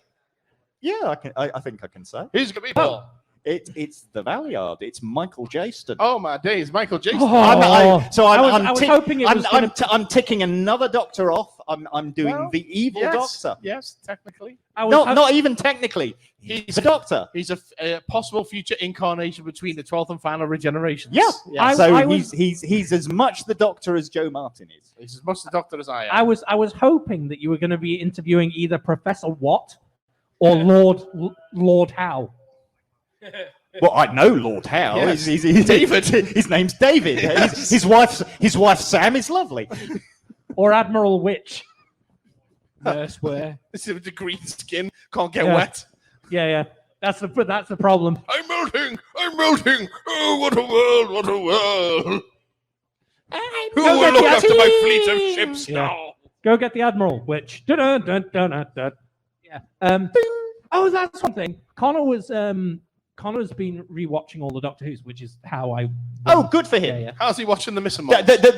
the classic ones or No, just the new ones? Who. Okay. And I didn't realize how many of the fucking David Tennant series started with someone going, Doctor Who. Yes. Like how? Like That's I thought that joke would have run its course after the first. They've been doing that since the 1963. 60s. Yeah. Like fucking Yeah. Like I think literally in the kept first skipping episode of the to- title. Yeah, because he kept skipping to things. And he also didn't believe me when I was like, no, there are separate movies about a guy called Doctor Who. Yes. Who? Yeah. Yeah. Who and the Daleks. Who was played Yeah. by that guy who wanted to blow up Tatooine. Peter Cushing. Yes. Yes. the one that he wanted to blow up Tatooine and he really doesn't like vampires. Yes. He wanted to blow up Tatooine while wearing his slippers. Thanks for that clip. No, Paul. seriously. Right, okay, so let's... Doug, you know this, don't you? That Peter Cushing I know. didn't like wearing the boots. Yeah, So when his feet are not in shot, he's wearing his slippers. Yeah. And when he turned around, they would all wear eye patches. And So it's weird because they had to CGI in his shoes. in the 70s, Yeah. they invented CGI. They just invented for, just just for for Peter Cushing's shoes. Like it's weird. That's why in the Peter unedited, Cushing shoes are CGI. This week's title. That's why in the original cut it looks like he's wearing giant cardboard boxes on his feet. Release the Snyder cut. We want to see the original shoe boxes. Release the slipper edition. Hey, Mark, there's an idea. You've done block heads. What about block feet? Ooh. Don't get me started. Bagel. I think Howard Hughes did that, didn't he? Landed on the bag. Anyway, we're going off topic now, so let's The get back on landing track of by that. talking Look. about any other business.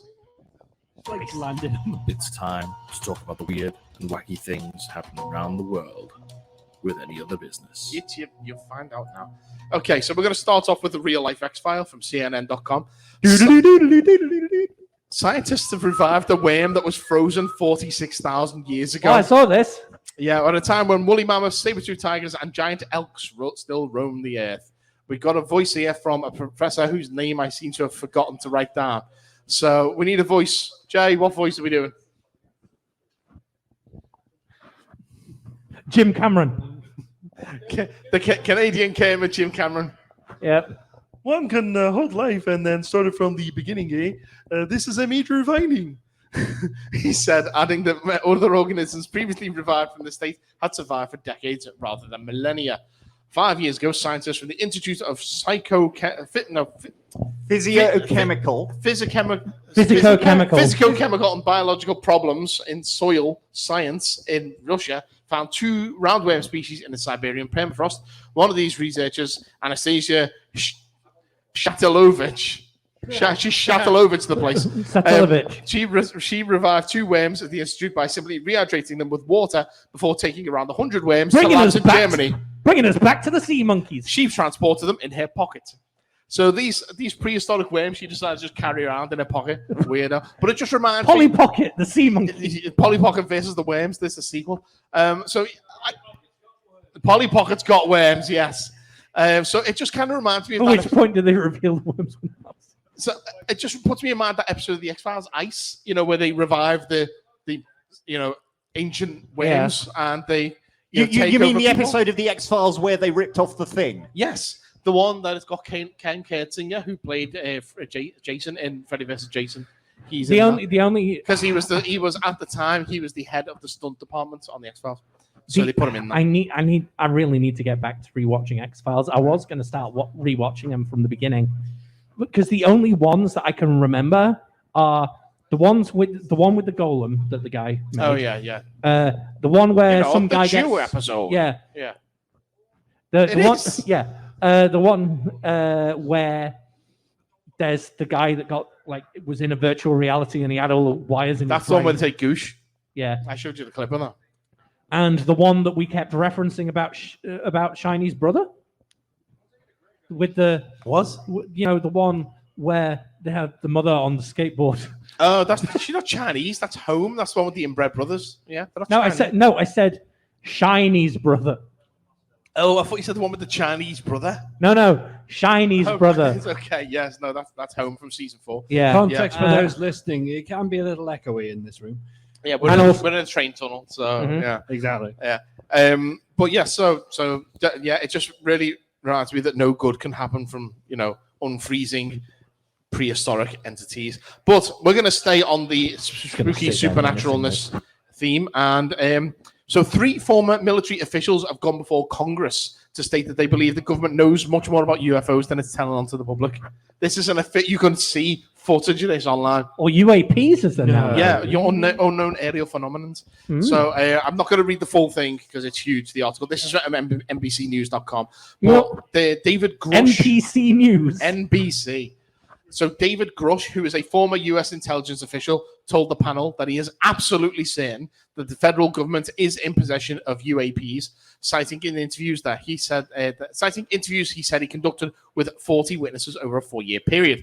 The former U.S. Naval intelligence officer said that he led a Defense Department of efforts to analyze reported UAP sightings and was instructed of a multi-decade Pentagon program that endeavored to collect and reconstruct crashed UAPs. Yep. He also said that while he has not personally spotted the UAP, he told the panel that he knows of multiple colleagues who were injured by UAPs. Mm-hmm. He said he's also interviewed individuals who have recovered non-human biologics from crashed UAPs. He said he prefers to use the alien cum. Yeah. Well, he said he prefers to use the term non-human rather than alien or extraterrestrial. He actually did say that he didn't go into specifics about what these people have seen, but if he were, it is very disturbing what they have seen, apparently. Take that as you will. Then we moved over to David Fravor. It was weird. I saw Henry Kissinger giving a blowjob to a grey. This is not the productive area of discussion. So David Fravor, a former Navy commander, said he and 3... Someone's just come in the shop and he's looking at me like, what the fuck? Like 3 people are going to recognize that voice that I just did. He and 3 fellow military pilots spotted a white tic-tac-shaped object in 2004. A tic-tac hovering below their jets just above the Pacific Ocean. Mm-hmm. As he descended to inspect the sighting, he claimed that the unidentified aircraft, which he said bore no visible rotors, wings, or exhaust, began to ascend and approach his fighter jet. He claimed the UAP then vanished, only to reappear seconds later, but this time it was spotted 16 miles away. Fravor told the committee that the technology he and his team encountered defies logical explanation. He says, the technology that we faced it's a quote. Okay. The voice. The technology that we faced is far superior to anything that we had, and there's nothing we can do about it. Nothing! Yep. Yeah. And thank you, Salacious Crop. The weirdest thing about this entire section is the fact that it couldn't have happened if Blink-182 didn't exist. What's my age again? What is your age again? Okay. Tom DeLonge. Yeah, because he came out ages ago. Like after Blink-182 stopped, he became a massive UFO nerd and funded a load of shit. And then he came out going, oh, by the way, I've got all these leaks of alien stuff. To which the government finally, like a few years ago, had to admit, yeah, those are actually real. So they wouldn't have had to do all of this if he didn't. Blink 182 wasn't a thing. Well, I have one final piece of business for the any other business section, and so do you remember that a few years ago we had that thing where it was what colour's the dress? Is it blue and black? Is it white and gold? Yeah. And the audio one as well. Yeah, well, this will just purely Yanni or Laurel. We're just talking purely about that dress. Do you remember that at the moment? Yeah. So the guy who took that photo and put it online is now been charged with murder. Attempted murder. Allegedly. He's facing charges of attempted murder. Keir Johnson, a 38-year-old Scottish man, rose to prominence in 2015 when the dress worn by his mother-in-law at their wedding caused an online sensation. That's Heena's wife, not Heena's mother-in-law. People couldn't agree on whether the dress was black and blue or white and gold, igniting a global debate. However, Johnston is now making the headlines as he stands accused of attempting to murder his wife, Grace, and is because they were still arguing about what the fucking colour was. He stood there. He stood there with a knife and the dress in one hand, going, "What colour is this? I'm colourblind." He's alleged to have violently abused her over 11 years, including reportedly brandishing a knife in front of her, pinning her against the wall, and trying to attack her through an open car window. This guy sounds like a fucking scumbag. This all culminated apparently last March when he allegedly pinned her to the ground and strangled her. He's denied all allegations. The case is being handled by the High Court in Glasgow with preliminary hearings set for early 2024. By the way, if you didn't know, it turns out the dress is indeed blue and black, as people found the original dress online at a fashion website and confirmed it no gold. Yep. But so it just shows you, if you do become internet famous, don't be a dick. Well, hopefully when he goes to prison, they'll be able to turn him black and blue. Okay. And we would just like to point out, Bagel, innocent until proven guilty. It was the last Bagel. You could have made it count, Amara. As with certain famous cases that have recently been completed in the courts, and the person in question was found not guilty on all charges, and yet their career has basically been completely destroyed. Cool, thanks, Paul. So let's move forward to Real Talk with the Paul final Griggs. section, which is the Beyond the 54 Nerds Q&A section. We're all out of news and topics for discussion. The show is spiraling out of control, and the audience are now in charge. You're Beyond the 50-Foot Nerds. Okay, so I'm going to hand this show over now to the audience, as it is, and ask if they've got any questions that they want us to answer. You've just walked in, right? Give us a question. Yeah, you've got to. It's the rules. Kieran, just do it. Give us a question. Give us a question or get bageled. Any question. They will throw bagels at you. I will. We've already established this. Don't make me strangle you. So the question should be, why the fuck are you throwing bagels? That's It is what it is. yeah. So See, someone gets it. we need any question. Bagel. No. It should have been bagels. That's your question. So yes, That's the title of this episode. Bagels? Go on. Whoa. Okay. Nice. Okay. With intent. I don't know where That's that gone. went. That's gone. Okay. That's quite accurate. Question is, do you want to get hit in the face with a bagel? So Yes. Jay, have you got a question?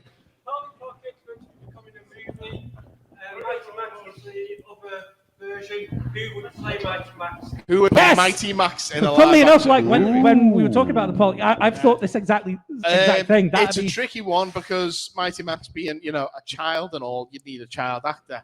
So, Haley Joel Osment.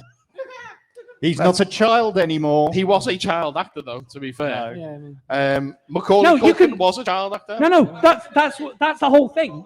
Back in the day, Macaulay Culkin. No. Just Macaulay Culkin now. That's what you do. Mighty No Mac. de-aging Mighty tech, Mac. just Macaulay There we Culkin. go. That's the movie. It writes itself. Mighty Mac. Macaulay Culkin gets shrunk down into a tiny pocket-sized play pal and has to go on adventures with a chicken and a barbarian. Because I saw the cartoon. And There you go, John Hollywood. Just There's so one you for know, you. I live in a tarantula. That's just C&D, yeah. To Yeah. be fair, yeah. But no, what I was going to say was that the whole point is like you get one of those people that were a child actor, and like the whole premise of the film is them as an adult, like emptying, like they've got to go and empty their old room or something at their mum's house, and because the mum's like, oh, I need to get rid of it, and they find a Mighty Max thing that's like a magic. So they've got to battle their own childhood demons and stuff. Yeah. In the Mighty Max. Then may I suggest the one and only Corey Feldman play Mighty Max, because boy, that guy's got demons. I don't really think we need to go any further from there. Any other questions? Mark, have you got any questions? Didn't know. Any hot any hot drinks? Don't tempt me. Oh, really? At least she offers them, to be fair. So you didn't come prepared for this. No, not at all. No. All right. You have to. It's the rules. If you say Daniel Laurel. How did I do on the 50 Foot Nerds podcast? How did I do? Shit. Yeah, you've done very well, my friend. Yeah. Yes, you've done very well. And you brought presents, which is more than most people. Yeah. We don't even get cups of tea off. Doug. No, seriously, mate, you've been good. And I think in that case, and seeing as we are a little, we're not doing too bad for time, I think I'm going to squeeze in a bonus section. And anyone who has listened / seen the 54th Throwdown that we did the other week knows a certain section that we played. We're going to play Boxed Trolls. Okay. So I have 3 1-star reviews from Letterboxd. I'm going to read them to you, and we're going to see if there's no point on offer. The trophy is not up for play or anything like that. I just want to see if anyone can guess what movie these reviews are for. Okay. So this is from reviewer Luke, who says, when this movie came out, I was told it's actually not that bad. Oh, sorry. It's actually not bad. It is. So which movie was he told it's not bad, but it is? Tenet. You think Tenet? D&D. Okay. Fuck you if that's right. Return of the Jedi. Anyone else? The Last Jedi. Ooh, that's a good one. Say it. Come on. Monsters Inc. Yeah, Monsters Inc. Monsters Inc. I honestly can't think. I can't do an accurate Pick a movie. I was just flabbergasted by the Avatar. scathing review. No one's Battleship. No, that was Aquaman. Which, believe me, a lot of the 1-star reviews would have given it away because they all mentioned Amber fucking Heard. Yeah. So this is the next review is from reviewer Aleph Beth Null, who just says, it was leaving Netflix.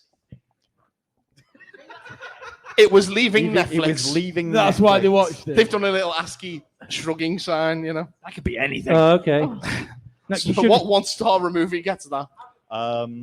Harry Potter. Okay. No. We can hope it's the Last Airbender movie. We can continue to hope. The Equalizer. The Equalizer. Because I know that was leaving Netflix last week because I made a point of watching I don't it know when the review is from. Yeah, Did you do this review? Transformers the last night. Transformers Last I think Night. I think that's gone. Yeah, it's on I was Paramount thinking Plus it was now. one of the Marvel movies. Possibly. Could be a Marvel movie. Then Yeah. again, it could not. Who knows? The Incredible Hulk. Go on, what is it? Doug hasn't even guessed.